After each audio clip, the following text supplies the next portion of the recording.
The Mafia Boss's fiancée seized the plus-size maid by her uniform and ripped it apart. "Know your place!" Isabella snapped, shoving Adeline to the floor. The torn collar slipped from her shoulder, exposing a long, twisted burn scar. Silence swallowed the room. Elena Castelli stared at it, trembling. "That scar," she whispered. Then Lorenzo walked in. He saw his mother's face first, and knew, before anyone spoke, that something had just shattered forever. Lorenzo did not raise his voice. He never needed to. His gaze moved from his mother's trembling face to Adeline on the marble floor, then to the torn black fabric hanging from Isabella's hand. "Who did this?" No one answered. Adeline quickly pulled the ruined collar over her shoulder, but the movement came too late. Elena had already seen the scar. Isabella recovered first.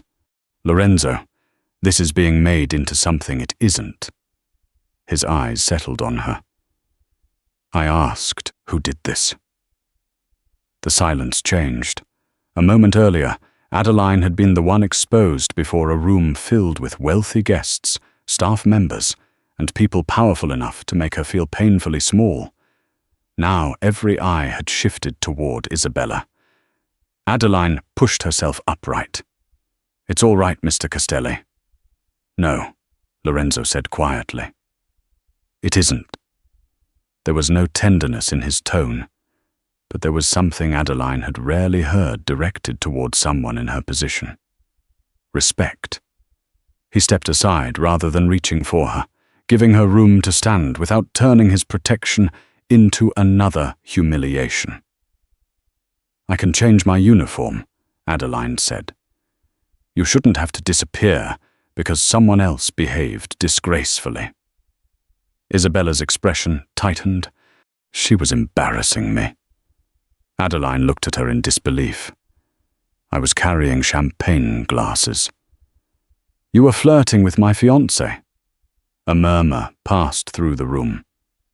Earlier that afternoon, an unexpected seating problem had nearly placed two important guests, men whose companies were negotiating a major agreement with Castelli Holdings, at the same table, despite a bitter personal dispute.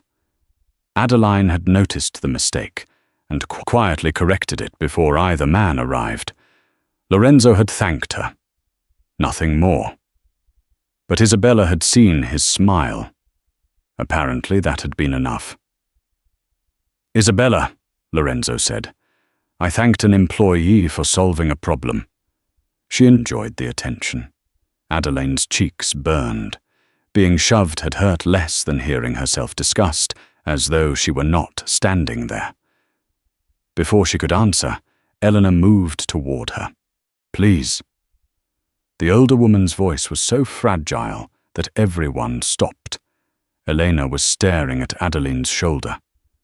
"May I see it again?" Adeline instinctively gripped the torn fabric. The scar was something she had learned to live with, but not something she offered to strangers.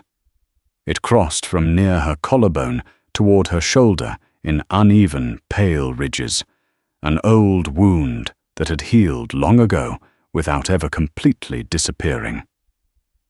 "I'm sorry, Mrs. Castelli." Eleanor swallowed. "Where did you get that scar?"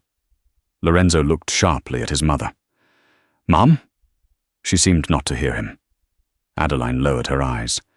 "It happened a long time ago." "How long?" Something in Elena's expression made Adeline hesitate. Nearly everyone else in the room had become irrelevant to her. Even Isabella's accusation seemed to have vanished beneath the weight of that question. "I was young," Adeline said carefully. "It was an accident."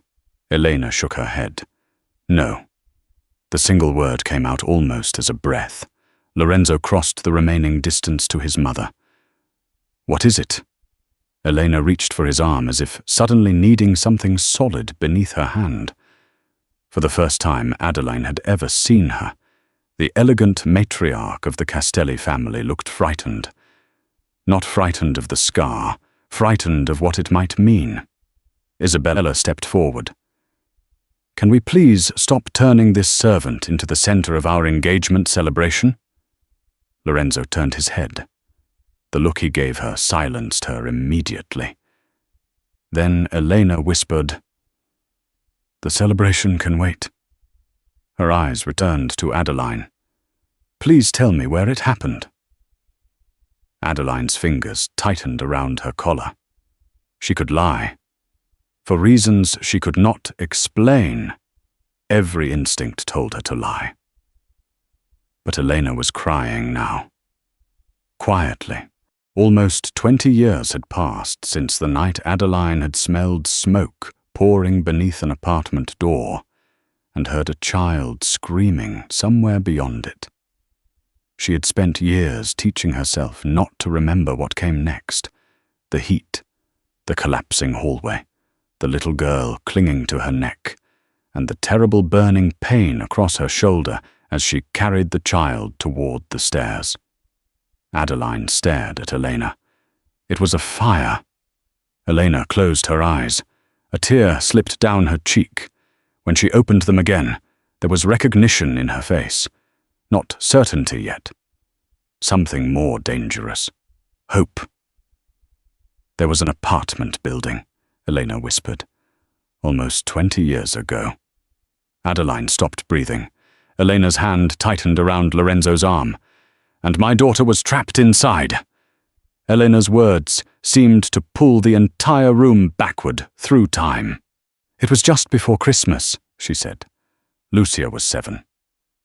Lorenzo went still. He knew the story. Everyone in the Castelli family did. But Elena rarely spoke about that night. She had taken Lucia to visit an elderly family friend in an apartment building across town. Elena had stepped downstairs for less than 10 minutes when someone smelled smoke.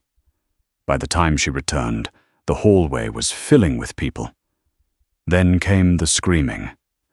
"The fire started 2 floors below," Elena said. "It moved faster than anyone understood." Smoke had swallowed the stairwell. Residents stumbled outside, coughing, some barefoot, some carrying children. Elena searched every face. Lucia was not among them. She tried to run inside. A neighbor caught her around the waist. "I could hear my daughter screaming from an upstairs window." Elena's voice broke. Adelina's hand slowly loosened around her torn collar. The memories she had spent years burying were returning with brutal clarity. Smoke scratching her throat, glass breaking somewhere above her. A woman outside screaming one name again and again. Lucia. Firefighters had been arriving, but confusion consumed the entrance. Residents were shouting about people trapped on different floors. Then someone ran toward the building. A young woman no one knew. Elena remembered seeing her only briefly. She heard me say, "Lucia's apartment number." Adeline closed her eyes. She remembered that too. She had been 19, walking home after finishing a late shift at a bakery. She had seen the smoke before she saw the crowd. Then she had heard Elena. Not words at first, just the sound of a mother realizing her child might die. "I begged her not to go," Elena whispered. "Everyone did." But the young woman disappeared inside. Lorenzo looked from his mother to Adeline. For perhaps 2 minutes there had been nothing. To Elena it had felt like an entire lifetime. Then a firefighter entered. Another followed. Smoke poured through a broken window, and suddenly someone shouted. A figure had appeared near the entrance. The young woman stumbled out, carrying a little girl against her chest. Lucia. Her face was blackened with soot, but she was alive. Elena ran toward them. I remember Lucia reaching for me. Her tears came freely now. And I remember the woman telling me, "She's breathing. Keep her awake." Adeline looked away. Those words had survived inside her too. Elena had taken her daughter. Someone had pulled Adeline backward as part of the ceiling near the entrance collapsed. That was when Elena saw the injury. The young woman's coat had burned through near the shoulder. Beneath it, the skin was badly damaged from her collarbone across the top of her arm.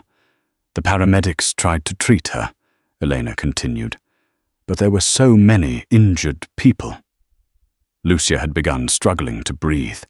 Elena climbed into the ambulance with her. She had looked back once. The stranger who saved her daughter was sitting on the curb while a paramedic examined her shoulder. That was the last time I saw her. Later, Elena returned to find her. No one could give her a name. The young woman had been transported for treatment, but in the chaos, records were incomplete, descriptions conflicted, and nobody Elena contacted could tell her where she had gone afterward. She searched. Hospitals, fire reports, neighborhood contacts, anyone who might remember the stranger who carried Lucia out. Years passed. The Castelli family donated to fire safety programs.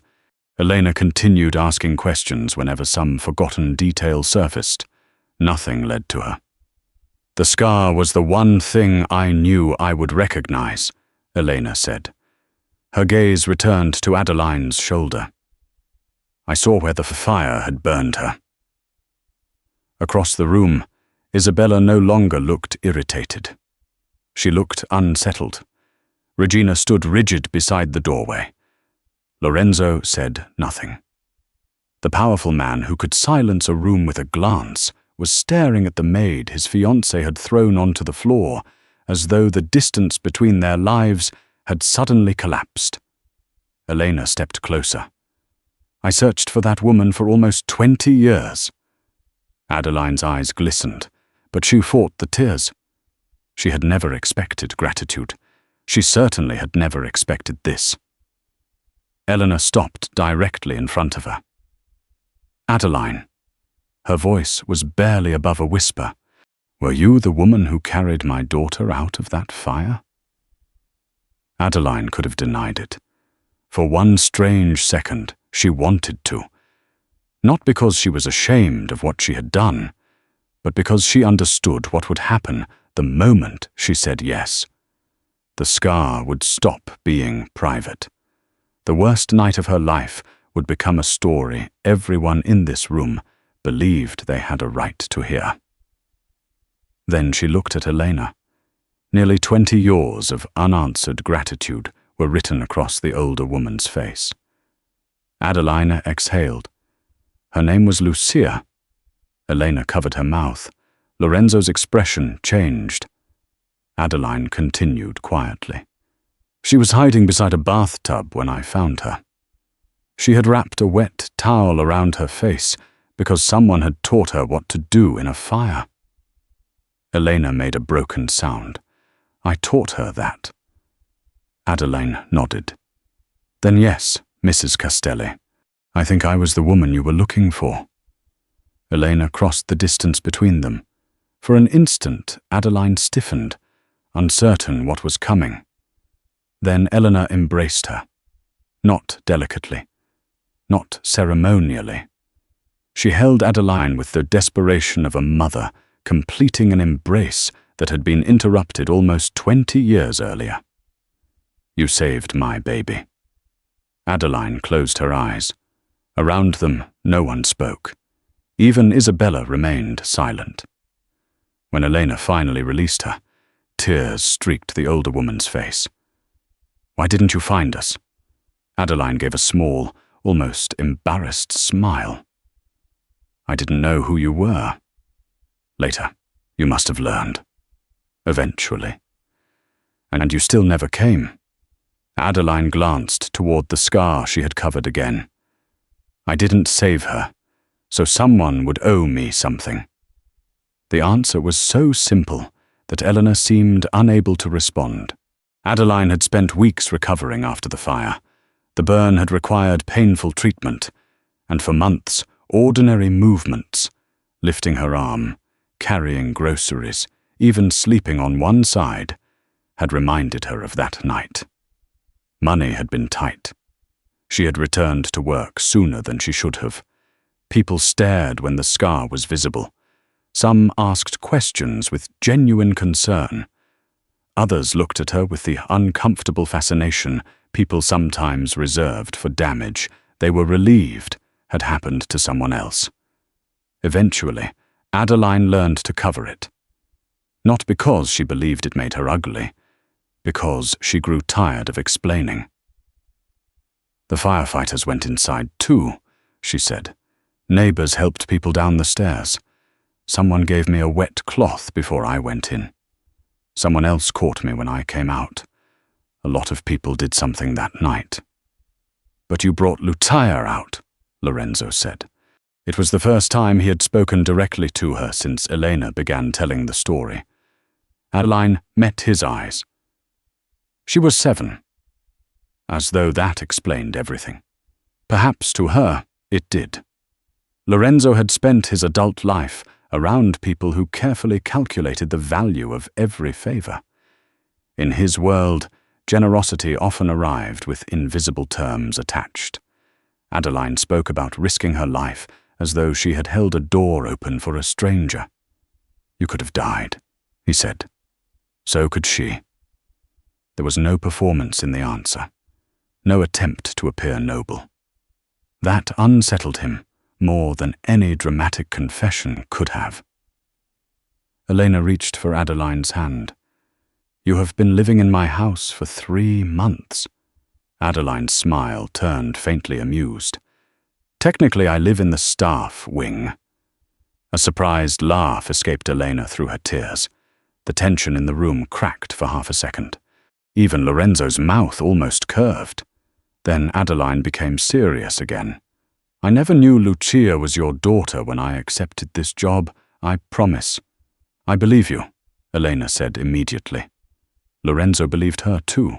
That realization came with uncomfortable clarity. 3 months of small observations suddenly carried different weight. Adeline quietly helping an elderly gardener finish before a storm. Adeline calming a nervous new server after Regina humiliated him.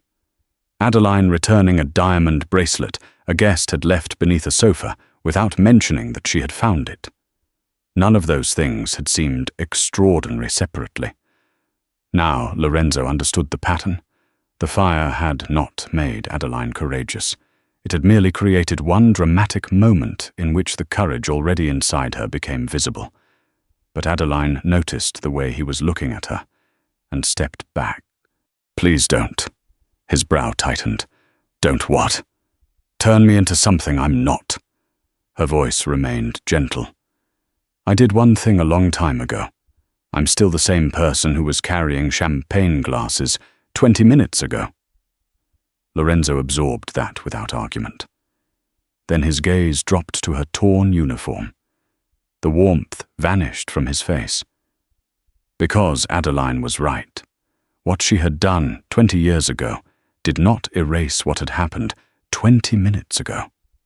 And discovering that she had saved Lucia did not change the fact that someone in Lorenzo's house had believed humiliating a maid in public was acceptable.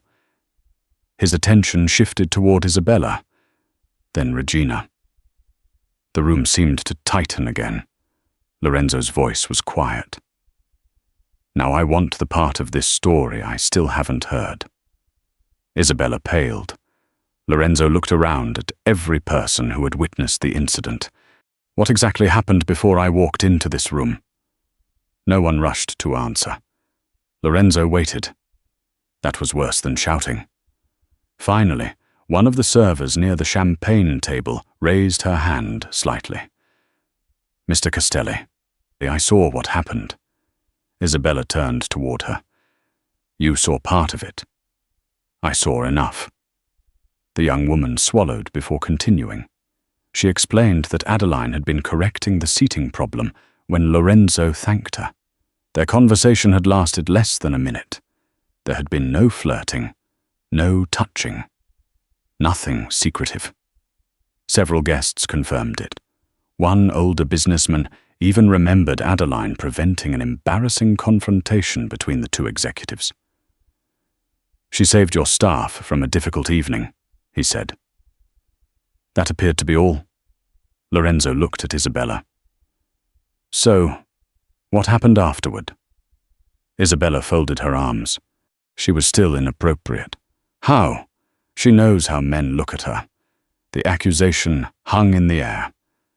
Adeline stared at Isabella, stunned less by the cruelty now than by its absurdity. Lorenzo's expression hardened.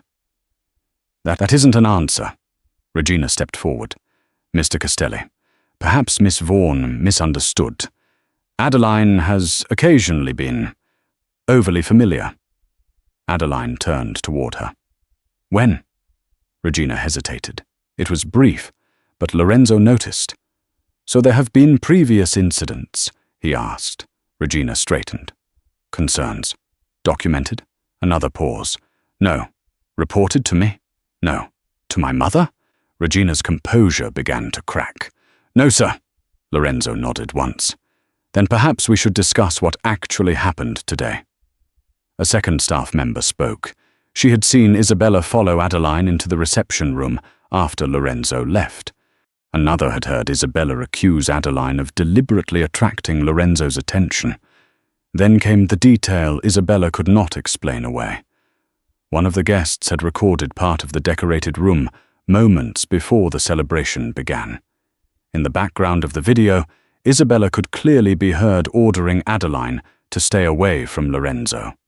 Adeline's response was equally clear. I work here, Miss Vaughan. I cannot avoid speaking to him when he asks me a question. Then Isabella's voice. Women like you always pretend not to know what they're doing. Regina moved quickly. That recording could be misunderstood. Elena looked at her. How? Regina had no answer. The guest lowered his phone. I stopped recording before the uniform was torn, but I saw that too. So did I, another woman said. And I did, said a third. One by one, the room that Isabella had expected to witness Adeline's humiliation became the room that dismantled her version of events. She looked toward Lorenzo. You're really going to trust servants and strangers over me? No, Lorenzo replied. I'm trusting evidence. Her face flushed. This is ridiculous. I was angry. At her? At the situation? What situation? Isabella's voice sharpened. The way you looked at her. There it was. Not seduction. Not misconduct. Jealousy. Lorenzo studied the woman he had intended to marry and seemed to discover something unfamiliar beneath a face he knew well. You tore an employee's clothing because I thanked her? Isabella glanced around and realized too late how small the explanation sounded. She provoked me. Adeline finally spoke. I asked you to let go of my uniform. Isabella's eyes flashed toward her, and you should have walked away. I tried, Regina interrupted. Adeline, enough. Lorenzo turned. No. You've told her enough for the last time tonight. Regina froze. Elena's expression sharpened. What does that mean? Silence returned. A junior housemaid near the doorway looked down nervously. Then she spoke. Mrs. Castelli, Ms. Cole told us not to discuss what happened. Regina went pale. The maid continued. She said Miss Vaughan had been under stress, and that anyone repeating the incident could lose their position. Elena stared at Regina. Did you threaten my staff to conceal this? I was protecting the family from scandal. No, Lorenzo said. You were protecting Isabella from consequences. Regina opened her mouth, then closed it. For 3 months, Adeline had endured her quiet insults, impossible standards, and comments disguised as professional criticism. Now Regina's authority seemed to collapse without anyone raising a hand. Lorenzo turned to Adeline. You should never have been treated this way in my home. Adeline held his gaze. For once, she did not minimize what had happened. Thank you. Then Lorenzo faced Isabella. She reached for him instinctively. Lorenzo, please. We can discuss this privately. He stepped back before her fingers touched his sleeve. His voice remained perfectly calm. We will discuss it. Relief flickered across her face too soon. Lorenzo glanced toward the engagement decorations surrounding them, then back at the woman he was supposed to marry. But you're not leaving yet, Isabella. The relief disappeared. I'm not finished. Isabella stared at Lorenzo, as though she were waiting for the man she knew to return. The man who overlooked sharp remarks at dinner. The man who allowed her obsession with appearances because it seemed harmless. The man who had spent months accepting excuses because marriage, in their world, was supposed to involve compromise. But Lorenzo was looking at her differently now. Not with rage, with clarity. Tell me something, he said. If Adeline had no connection to my family, would you believe what you did was acceptable? Isabella blinked. What? If there were no fire, no Lucia, no scar, if Adeline were exactly who you believed she was 20 minutes ago, a maid working in my home, would you regret humiliating her? Isabella opened her mouth. Nothing came. That silence answered him. Adeline felt something shift inside the room. Until that moment, Isabella's cruelty could have been dismissed as one terrible outburst made worse by jealousy. Lorenzo had just exposed something deeper. This was not about Adeline being a hero. It was about whether Isabella believed someone needed to be important before they deserved dignity. I made a mistake, Isabella finally said. No, Lorenzo replied. You discovered information that made your mistake embarrassing. Her expression hardened. You're twisting this. Then correct me. I was jealous because my fiancée was paying attention to another woman. I thanked her. You smiled at her. Lorenzo almost looked surprised. So that justified putting your hands on her? No, but there is no useful sentence after no. Isabella glanced toward the guests. Humiliation was reaching her now, and unlike Adeline, she had spent her entire adult life terrified of it. Her voice dropped. Can we please do this somewhere else? Lorenzo looked around at the witnesses. You chose the audience. Isabella flinched. For the first time, Adeline felt no satisfaction in watching her lose control. Only exhaustion. She did not want Isabella destroyed. She wanted what happened to matter. Lorenzo seemed to understand the distinction. His hand moved slowly toward the engagement ring he wore. Isabella noticed. Her face changed. Lorenzo. He removed it. No. She stepped closer. You cannot end our engagement over a maid. The words had barely left her mouth when she realized what she had said. Lorenzo looked at the ring in his palm. That sentence is exactly why I can. Isabella's composure fractured.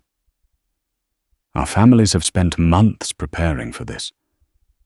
Do you understand what people will say? Yes. The press will tear this apart. Probably.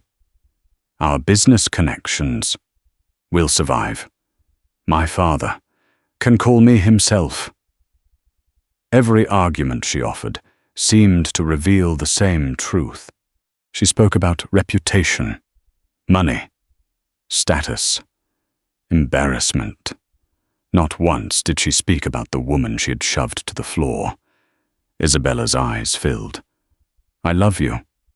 For the first time, Lorenzo hesitated. Not because he intended to change his decision, because once he had believed her. Perhaps Isabella did love him in the only way she understood love. But love without respect had become something Lorenzo no longer recognized as love at all. You love the life you imagined beside me, he said quietly. Tonight, you showed me what happens when someone threatens that picture. That isn't fair. What wasn't fair was expecting Adeline to accept humiliation because she works for my family. Isabella looked toward Adeline. Something desperate entered her face. "I'm sorry." Adeline held her gaze. Maybe Isabella meant it. Maybe she only meant, "Please make him stop." Adeline could not know. "You should be," she said softly. No cruelty, no triumph. That somehow made Isabella look away faster. Lorenzo closed his fingers around the ring. "The woman you humiliated gave my family more than you ever understood." Isabella's tears spilled over. "She saved Lucia. She gave my mother back her daughter. But even if she had done none of that, what happened tonight would still be wrong." Eleanor watched her son in silence. That distinction mattered. Adeline saw it too. Lorenzo was not defending her because a scar had suddenly made her worthy. He was acknowledging that she had always been worthy. "This engagement is over." The sentence landed quietly. No dramatic shouting followed. The musicians remained silent. Hundreds of white flowers still surrounded the room, arranged for a celebration that would never happen. Isabella stared at Lorenzo for several seconds. Then she understood there was nothing left to negotiate. She turned and walked toward the doors. Regina instinctively moved after her. "Ms. Cole." Lorenzo's voice stopped her. Regina turned. "You and I will discuss your employment tomorrow." Her face drained of color. "Yes, sir." She left separately. Only after the doors closed did Lorenzo look toward Adeline. He did not approach her. He did not transform the moment into something romantic. Instead, he addressed the room. "The celebration is cancelled. Please give my family privacy." Guests began leaving quietly. Adeline watched the flowers, the untouched champagne, and the abandoned engagement decorations. She should have felt responsible. A familiar instinct told her she had somehow caused all of this simply by being present. Then Eleanor squeezed her hand. "No," she whispered, seeming to read the guilt on her face. "You did not break anything tonight." Adeline looked at her. Elena's eyes moved toward the doors through which Isabella had disappeared. "You only revealed what was already broken." Across the room, Lorenzo heard his mother. He said nothing. But when his gaze met Adeline's, gratitude was no longer the only emotion there. There was respect. And beneath it, something neither of them was ready to name. The Castelli family did not allow the story to disappear. 3 weeks later, Eleanor organized a private gathering at the estate. Adeline had objected from the moment she heard about it. "I really don't need a ceremony." Eleanor looked at her over breakfast. I searched for you for almost 20 years. You can survive one afternoon of being thanked." Adeline smiled despite herself. "That sounds suspiciously like an order." "It is a mother's request." "That sounds worse." Eleanor laughed. Their relationship had changed quickly, but not unnaturally. Elena never treated Adeline as a curiosity or a debt to be repaid. Instead, she began inviting her to coffee, asking about her life, and discovering the woman behind the memory she had carried for 2 decades. Lorenzo was more careful. He kept his distance when distance was appropriate. But Adeline noticed things. Regina had been dismissed after the household investigation, confirmed she had repeatedly intimidated junior employees, and attempted to conceal Isabella's behavior. New staff policies followed. Complaints could now be reported without passing through a single supervisor. Lorenzo never announced that he had done any of it for Adeline. That was precisely why she noticed. On the afternoon of the gathering, several firefighters who had responded to the apartment fire arrived at the estate, along with former residents and neighbors Elena had managed to locate. Lucia came too. She was no longer the terrified 7-year-old Adeline remembered. She was a grown woman. The moment Lucia saw her, she stopped. Neither woman seemed to know what to say. Then Lucia crossed the room and embraced her. Adeline's eyes closed. "Thank you," Lucia whispered. 2 words, nothing elaborate. They were enough. Later, Elena stood before the guests and told the story. When she reached the part about Adeline entering the building, Adeline shifted uncomfortably beside Lorenzo. "I hate this," she murmured. He glanced at her. "You faced a burning building. That was easier. Fire doesn't make speeches about you." A quiet laugh escaped him. It was one of the first moments between them that felt completely ordinary, and Adeline liked it more than she wanted to admit. When Elena invited her forward, Adeline reluctantly stood before the room. "I'm grateful," she began, "but there's something I need to correct." Elena watched her curiously. "I wasn't alone that night." Adeline looked toward the firefighters. "There were people running into that building while everyone else was trying to escape. Neighbors were knocking on doors. Someone helped an elderly man down 3 flights of stairs. A firefighter pulled me away from falling debris after I came outside." She paused. "If you're going to honor what happened that night, please honor them too." The room became silent. Not the cruel silence that had followed the tearing of her uniform. A different kind. The kind created when people realized they were witnessing character rather than performance. "So that's what I want," Adeline said. "Not a plaque with my name on it. If money is being donated, put it toward burn survivors and emergency response programs, and put everyone's names beside mine." Elena wiped her eyes. Lucia smiled.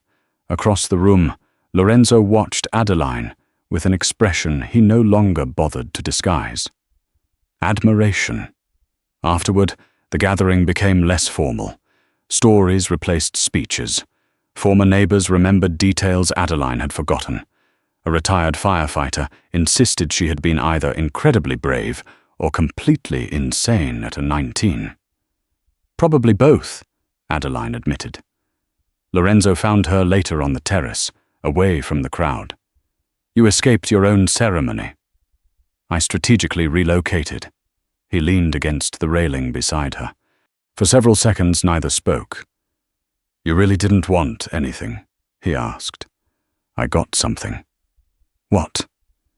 Adeline looked through the windows. Elena was laughing with Lucia. "I got to see the little girl grew up." Lorenzo followed her gaze. "That's enough?" "It has to be." He studied her profile. "You know, most people I meet want something from me." Adeline gave him a sideways glance. "I want something." His brow lifted. 5 uninterrupted minutes before your mother finds me and makes me meet another person." Lorenzo laughed, not the controlled smile he offered business associates. A genuine laugh. Adeline smiled too. Then their eyes met, and something unexpectedly quiet passed between them. Neither moved closer. Neither needed to. For Lorenzo, gratitude had been simple. Gratitude belonged to the past. What he felt standing beside Adeline had nothing to do with a burning building 20 years ago. It came from the woman who had refused to claim a heroic story for herself. The woman who made his mother laugh. The woman who could tease him without seeming impressed by his name. The woman who had been treated as invisible and somehow never allowed that invisibility to make her cruel. Adeline looked away first. Inside, Eleanor called her name. "There," Adeline said. "My 5 minutes are over." She headed toward the doors. Lorenzo remained on the terrace.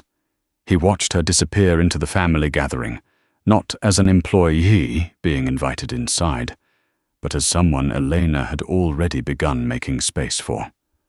And for the first time, Lorenzo admitted something to himself. He was no longer looking at Adeline because of what she had done for his family. He was looking at her because of who she was becoming to him. The weeks became months. The Castelli estate slowly returned to normal, although Adeline discovered that normal meant something different now. Elena no longer allowed her to disappear quietly into the staff wing after dinner. Lucia visited more often. Sometimes she and Adeline talked about the fire. More often, they talked about everything else. Lorenzo did the same. At first, their conversations happened accidentally. A cup of coffee in the kitchen before sunrise. A shared complaint about Eleanor's determination to reorganize the garden. A late evening when Adeline found Lorenzo eating alone after a 12-hour day and informed him that even feared businessmen required actual food. "You give orders very easily for someone who works for me," he said. Adeline placed a plate in front of him. "You can fire me after dessert." He smiled. He never did.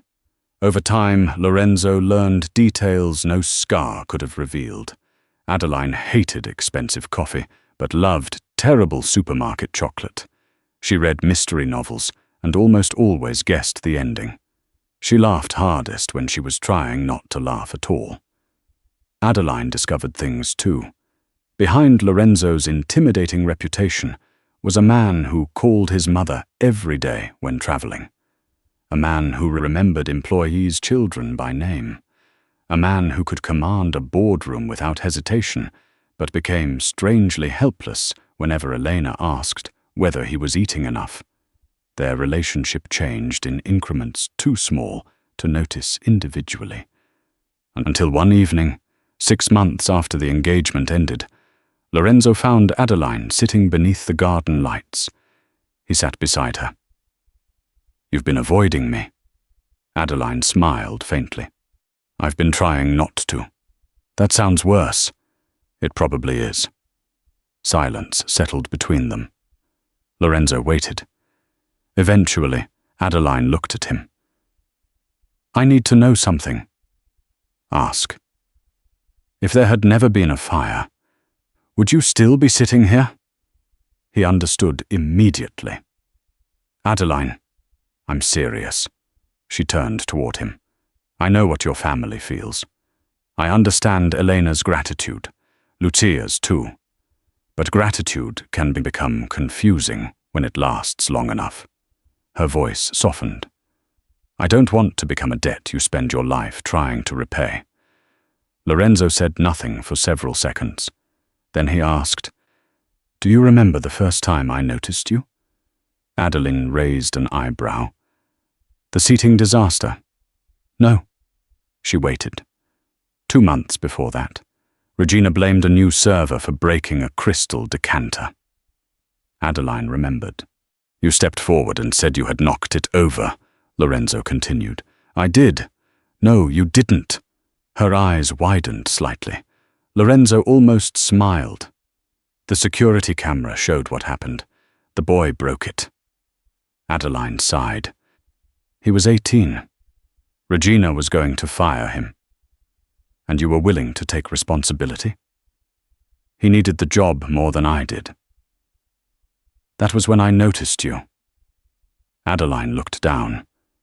"The scar explained something about your past," Lorenzo said. "It didn't introduce me to you." Her eyes returned to his.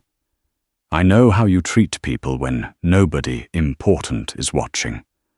I know you use humor when you're uncomfortable. I know you pretend Elena's attention annoys you because admitting you love it would make you cry." Adeline gave him an offended look. "That last one is speculation. It's extremely well-supported speculation." She laughed. The sound faded slowly. Lorenzo's expression softened. "I am grateful to you. I always will be." He did not deny it. "But gratitude isn't why I look for you when I enter a room." Adeline stopped smiling. "It isn't why I remember what makes you laugh. It isn't why a 5-minute conversation with you somehow becomes the best part of my day." He moved no closer. The choice remained hers. I fell in love with the woman you are now, Adeline, not the girl who ran into that building. Her eyes filled. For years, people had looked at her and noticed something first: her body, her uniform, her scar, her social position. Lorenzo had seen all of those things. Then he had kept looking. "What if I say I need time?" she whispered. "I'll give you time. What if I say this scares me? Then we go slowly. And if your mother starts planning our wedding tomorrow?" Lorenzo considered that. "We may have to leave the country." Adeline laughed through her tears. Then, slowly, she placed her hand over his. Not a promise of forever. Not yet. Something smaller. Something more honest. Permission to begin. Months later, when Lorenzo finally told her he loved her again, Adeline did not question why. She already knew. And when she told him she loved him too, it was not because he had rescued her from humiliation or because his family had given her a place to belong. It was because, somewhere between quiet breakfasts, ridiculous jokes, difficult conversations, and patient silences, Lorenzo had become home. For the first time in her life, Adeline understood that being loved did not require becoming smaller, prettier, quieter, or easier for someone else to accept. She only had to be seen, and Lorenzo saw her. 1 year later, Adeline stood beneath the lights of a charity hall filled with burn survivors, firefighters, families, and volunteers. This time, she had agreed to be there. The foundation created after Elena's gathering had already helped dozens of survivors with rehabilitation costs and funded new emergency response programs across the city. Adeline had insisted on one rule from the beginning: no single hero. Every plaque carried the names of firefighters, neighbors, medical workers, and ordinary people who had stepped forward when someone needed help. Lorenzo stood beside her. Not in front of her. Beside her. Eleanor and Lucia were nearby when a little girl approached Adeline after the ceremony. The child had a small burn scar along one arm. She looked at Adeline's shoulder, visible above the neckline of her dress. Adeline no longer covered it automatically. "Does it still hurt?" the girl asked. "Sometimes." The child considered that. Then she asked the question adults were usually too polite to ask. "Do you wish it would disappear?" Adeline looked down at the pale, uneven line crossing her shoulder. For years she had treated it as something private. Then Isabella had exposed it before an entire room, intending to make Adeline feel small. Instead, that moment had returned a daughter to the woman who had spent 20 years searching for her rescuer. It had uncovered cruelty. It had created justice. And eventually, unexpectedly, it had opened the door to love. Adeline smiled. "No." The girl blinked. "Really?" "Really?" Adeline touched the scar gently. "Because without it," her eyes found Lorenzo. "I never would have found my future." Lorenzo reached for her hand. Adeline let him take it. But she looked back at the child. "That doesn't mean I'm glad I was hurt," she said. "It means something painful happened to me, and I decided it didn't get to decide what the rest of my life would be." The girl smiled. Behind them, Eleanor wiped away tears. "You promised you wouldn't cry," Adeline teased. "I lied." Elena embraced her. Lucia joined them, laughing, and Lorenzo shook his head as his mother refused to let anyone escape. Then applause began. One person stood, then another. Soon the entire room was on its feet. Adeline looked around at the family surrounding her. The scar remained. So did the memory. But neither felt like something she needed to hide anymore. Lorenzo squeezed her hand, and Adeline squeezed back. Once the scar had been proof of what fire had taken from her. Now it reminded her of everything life had returned. Courage, family, love, and finally, home.